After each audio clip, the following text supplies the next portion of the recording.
ቱርክን ሰው በእስላም ታሪክ ነው የሚያውቀው። ቱርክ ከእስልምና ታሪክ የበለጠ የክርስትና ታሪክ ይበልጣል። የነቂያ ጉባኤ የተካሄደው ቱርክ ሀገር ነው። ኢየሱስ ላይ ሰው ነው አምላክ ነው ምናምን ጭቅጭቅ ውሳኔ 325 ቱርክ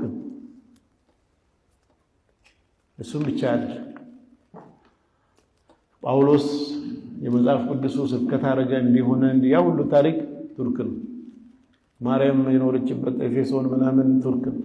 መጽሐፍ ቅዱስ ላይ 7 ቤተክርስቲያኖች አሉ። 7ቱም ቱርክ ሀገር ነው ታሪካቸው። ጳውሎስ ለሮሜ ለምናምን 14 ደብዳቤ የተጻፈው ቱርክ ሀገር ነው። የሚገርም ታሪክ ያለው ነው። ይሄንን ነብዩ ሰለላሁ ዐለይሂ ወሰለም ምን አሉ? ሙስሊሞች ትይዛላችኋል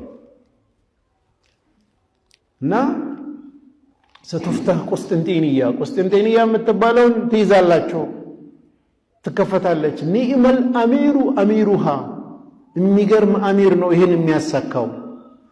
ኒዕመል ጀይሹ ዛሊከል ጀይሽ ይሄን የሚያሳካው ጦር እንዴት ያለ ጦር ነው ብለው እዚህ ጋር ለሚጨቆኑ ሰው ገና ያኛው ይከፈታል አላቸው። ይሄን ሲሰሙ ሰሃቦች ምንድነው ሲባል ከዚህ ውጡና ያን ትላልቁን ነገር አስቡን እዚህ መንደር ላይ ምናምን ይሄ ሲምፕል ነገር ነው አጥላላችሁ ይሁን።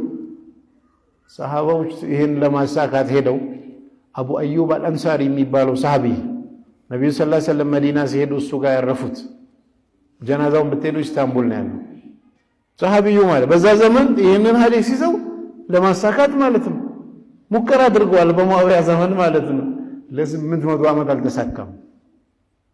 ግን መጨረሻ ሙስሊሞች ከፈቱ። ይሄንን ውጡና ትላልቅ ነገር አስቡ ብለው ቪዥን ይሰጧቸዋል። ትላልቅ ነገር እንዲያስቡ ትላልቅ ነገር ነው። ከዚህ የተነሳ ሰሃባን ስታዩ 80% ሰሃቦች ከተወለዱበት ሀገር ውጭ ነው የሞቱት። ይህም የእስላምን ህማና ሪሳላ ተሸክሙ በየሀገሩ ተበትኖ ነው በየሀገሩ የሞቱት። ምንድነው ስትል በዛ ዘመን ግን ይሄ ቪዥን ሲሰጣቸው ትላልቅ ነገር ሲሰጧቸው ሰሃቦቹ ጭቆና ውስጥ ነበሩ፣ በደል ውስጥ ነበሩ። እንደው ዛሬን አላህ ያሳልፍልን ብሎ ትናንሽ ነገር አለ ትላልቁን ከፍ ያለ ለዛ ሂማ እንዲኖር መቀስቀስን ዲናችን ውስጥ እናያለን። ሌላኛው በእስላም ታሪክ ትላልቅ ስኬት ማምጣት ላይ አንዳንድ ጊዜ ምን ዋጋ አለኝ እኔ እኮ ደካማ ነኝ እኔ ሰነፍ ነኝ በዚህ መልኩ አይደለም ዓለም የሚሰራው። በእስላም ታሪክ ትላልቅ ስራ የሰሩ ብዙ ሰዎችን ብትወስዱ መጀመሪያ ከነበሩበት መስመር በኋላ ነው አቋማቸውን ቀይሮ የተመለሱትና ቁም ነገር የሰሩት። የተወሰኑትን ሳምፕል አነሳል።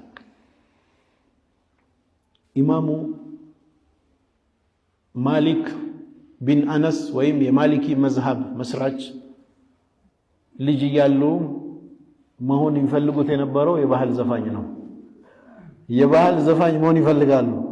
የባህል ዘፋኝ ለመሆን እንዳጎታቸው ተመኝተው ሲያወሩ እናት ሰማችና ያንተ ቦታ እዛ አይደለም የኔ ልጅ የባህል ዘፋኝ አይሆንም ዓሊም ነው መሆን ያለበት ብላ እናት ናት አቋም አስቀይራ ወደ ቅጣት ወስዳ መስጂድ ተከታትላ ምን ብላ እዚህ ቦታ ያደረሰችው። መጀመሪያ ግን ፍላጎታቸው ባህል ዘፋኝ ዘመኑ ነው።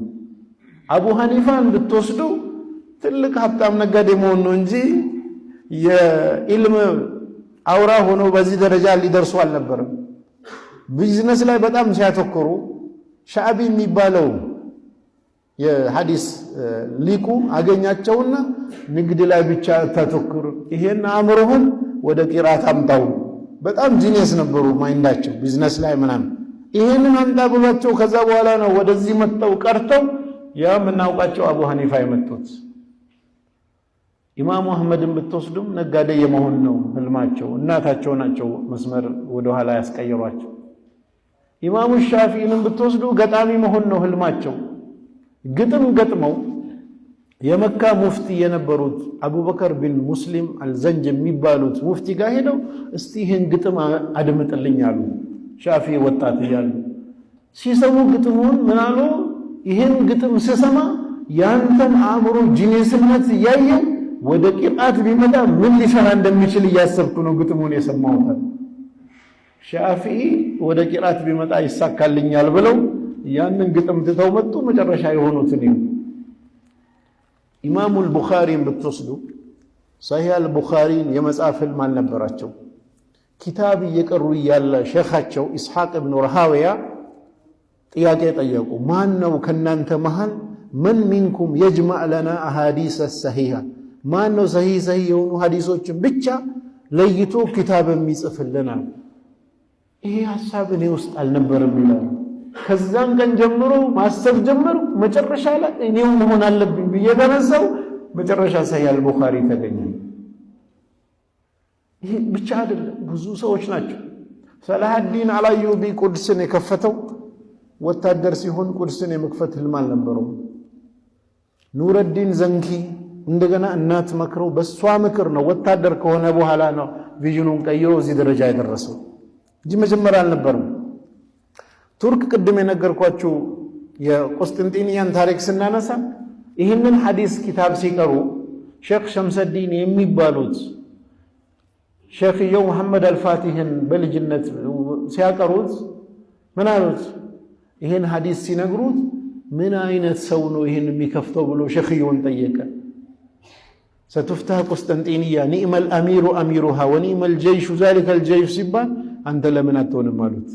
ማን ነው ብሎ ሌላ ቦታ ሲፈልግ አንተ ራስህ ለምን አትሆንም ማለት ይሆናል ምን ጭራሽ ሐሳብ ውስጥ የለም። እኔ ለምን አልሆንም ብሎ ማሰብ ጀመረ።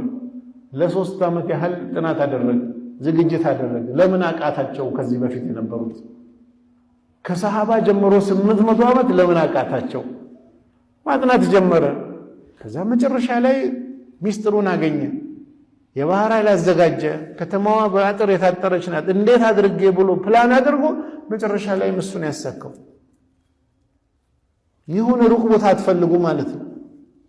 አንድ ጊዜ ረሱል ሰለላሁ ዐለይሂ ወሰለም ከኔ ኡመት ውስጥ 70,000 ሰዎች ጀነት ይገባሉ ያለ ሂሳብ አሉ። እኛ ብንሆን ምንድነው የምንለው? እነማን ናቸው? እኛ ወደ ውጭ ሆነን ማን እንደሆኑ ወሬውን ለማየት እነማን ናቸው እንላለን። ወዲያው ኦካሻ የሚባል ሰሃባ ነበርና የአላህ መልእክተኛ ዱዓ ያርጉልኝ አላህ ከነሱ እንዲያረገኛል። አላህ አንተ ከነሱ ነህ አሉት። ሌላ ሰሃባ ሲያይ ለኔም ዱዓ ያርጉልኛል። ሰበቀከ ቢሂ ኦካሻ ቀድሞሃል። በሁለቱ መሃል ያለው ልዩነት ምንድነው? ሜቢ 1 ደቂቃ 2 ደቂቃ ግን ይሄ ሲሰማ ምንም ዓላማ የለውም ከነሱ መሆን ነው። ወዲያው ከነሱ ያርጉልኝ ዱዓ።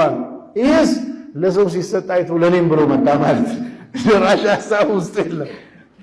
አንድ ነገር ኸይር ነገር ስንሰማ ከዛ ባለቤት መሆን እኔ መሆን አለብኝ ከዛ ብለን ራሳችንን እዛ ቦታ ለማስገኘት ነው ሂማችን መሆን ያለበት እንጂ የሚገርሙ ናቸው እንደዚህ ናቸው ብለን እኛ ውጭ ሆነን ወሬውን ብናወራ በዛ ደረጃ ከሆነ ሰክሰስ አይመጣም ማለት ነው።